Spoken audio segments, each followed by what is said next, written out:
raadiyoonii Dirree Shaggar. Raadiyoonii Dirree Shaggar. Raadiyoonii Dirree Shaggar.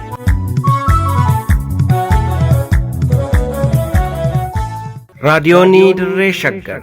Raadiyooniin Dirree Shaggar torbaanitti wixataa hanga jimaataatti galgaluu sa'aatii tokkorraa eegalee amma sa'aatii tokkoo fi walakkaatti dambalii gabaabaa meetirbaandii 19 kiiloo heerzii 15,415 irratti qophii dabarsuu amma jalqaba. Raadiyoonii Dirree Shaggar.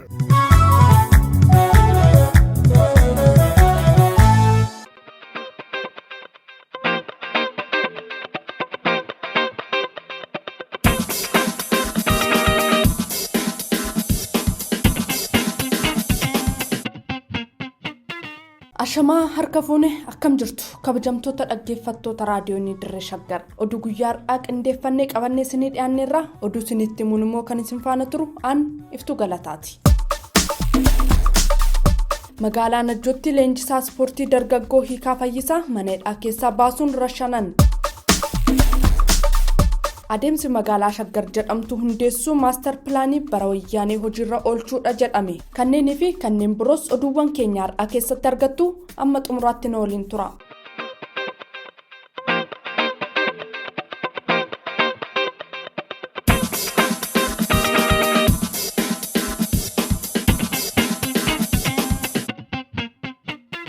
Godina Wallagga Lixaa magaalaa Najjootti waraanni mootummaa leenjisaa ispoortii teekaandoo kan ta'e dargaggoo Hiikaa Fayyisaa mana hidhaa keessaa baasuun rasaasa itti roobsuun ajjeesuun dhaga'ame. Maddi keenya waa'ee ajjeefamuu dargaggoo kanaa quba qaban tokko akka ibsanitti dargaggoo Hiikaan torban darbe keessa achuma magaalaa Najjoo keessa qabame mooraa waraanni mootummaa qubatee jiru keessatti erga dararamaan tureen booda sadaasa 19 bara 2022 achi keessaa baasuun rasaasa itti roobsanii ajjeesuu raadiyoonii Dirree Shaggaritti himan. Erga ajjeesanii booddees hanga gabaasni kun qindaa'utti reenfa maatiin akka hin kaafne gochuun reenfa dargaggoo kanarratti gochaa sukkanneessaa hojjechaa akka jiran dubbatan. Dargaggoon kun hojii leenjisummaa ispoortii gosa teekaandoo magaalaa Najjoo keessatti kennaa tureen ofii fi maatii isaa jiraachisaa turu kan eeran maddi keenya ragaa qabatamaa tokko malee caasaa waraana bilisummaa Oromooti jechuun qabanii lubbuusaa akka balleessan dubbatu. Akka ilaalcha mootummaatti dargaggoonni lixa Oromiyaatti magaalaa keessa jiraatan hundi caasaa waraana bilisummaa Oromooti kan jedhan namni kun sababa kanaanis murtii seeraa tokko malee dargaggoonni hedduun lubbuu isaanii dhabuu himan. Maatiin dargaggoo kanaa humnaa fi seera reenfa ilma isaanii bakkee kaasanii itti awwaallatan waan hin qabneef osuma reenfa dargaggoo Hiikaa Fayyisaa bakkeerra jiru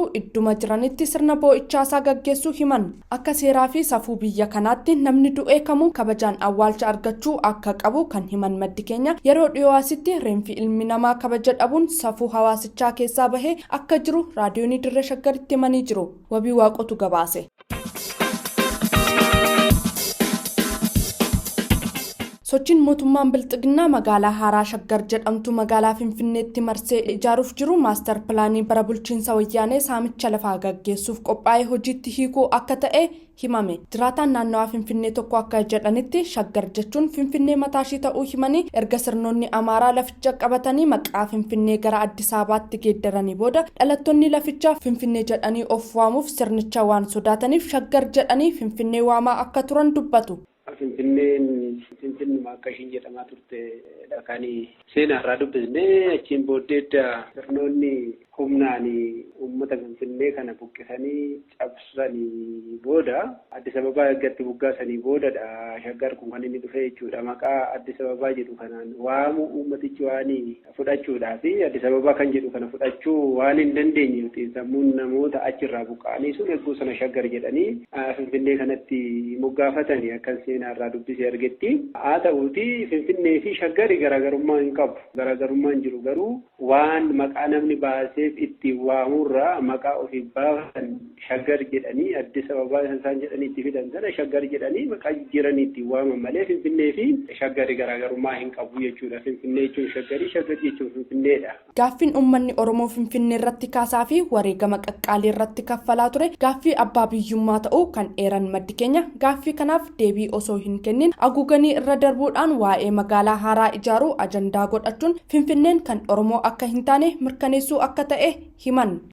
Gaaffiin Oromoo Finfinneen kan Oromooti aadaansaa, duudhaansaa, seenaansaa akkasumallee hawaasummaansaa sirna alagaatiin jalaa bittinu malee isa bittine ture sana deeffachuudhaa fi kaleessaa qabee uummanni kun wareegama qaqqaalii itti kaffalaa dhufeera.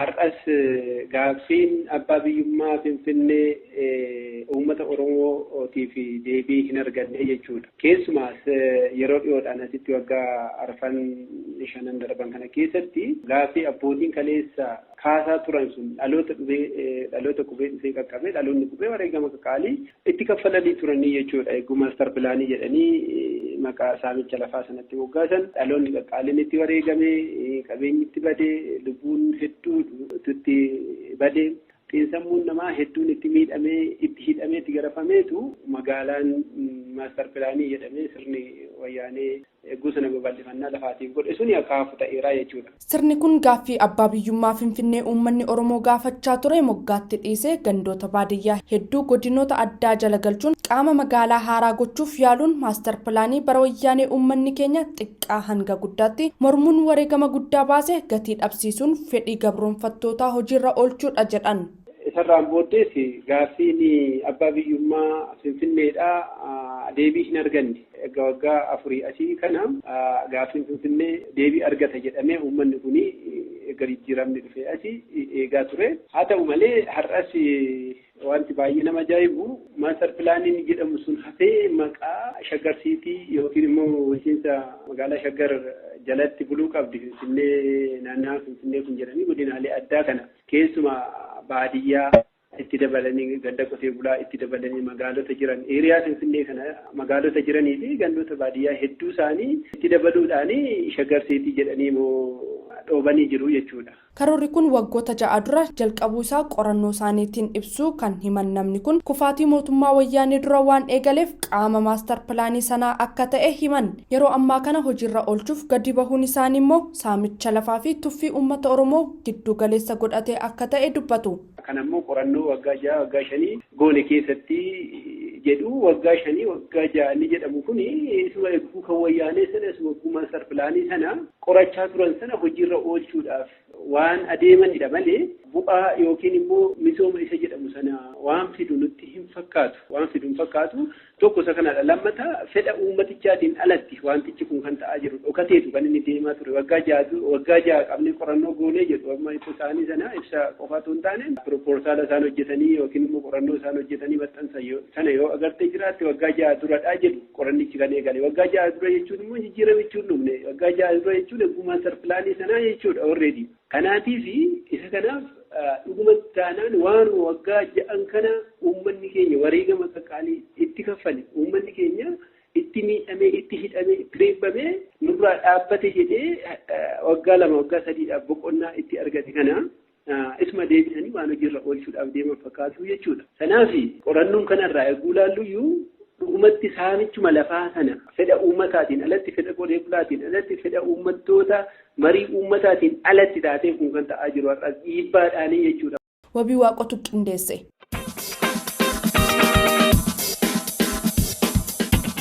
Odeessa keenya xumuraatiin magaalaa Burraayyuutti sababa aanaa hundeessina jechuun uummanni saamamaa jiraachuun ibsame.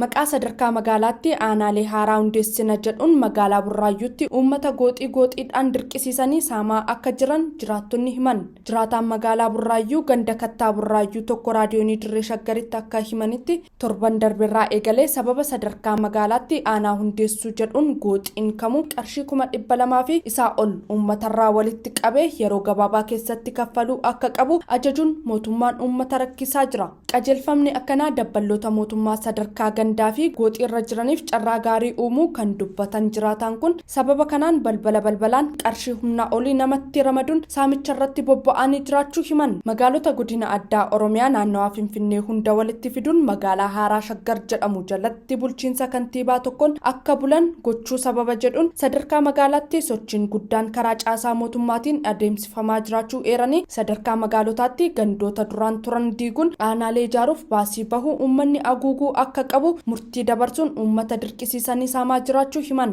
Naga'ee tokko malee waraqaa duwwaa irratti maqaa namaa galmeessuun balbalaan qarshii 5,000 hanga 10,000 sassaabaa akka jiran kan dubbatan maddi kun adeemsa kanaan gooxii tokko qofaarraa qarshii miliyoona hedduu walitti qabuun tooftaa gooxii tokkorraa qarshii 200,000 sassaabutti hirkatanii saamicha guddaa uummata irratti raawwachaa jiraachuu ibsan.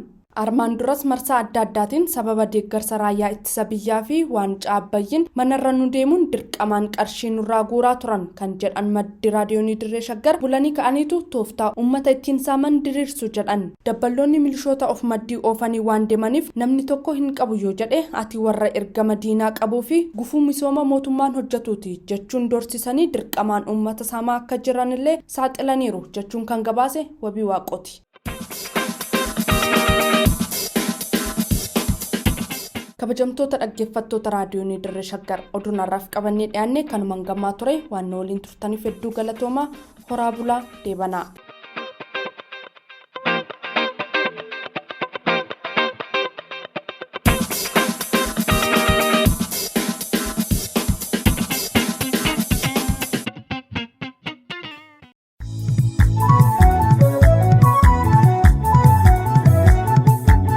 raadiyoonii Dirree Shaggar. raadiyoonii Dirree Shaggar. raadiyoonii Dirree Shaggar.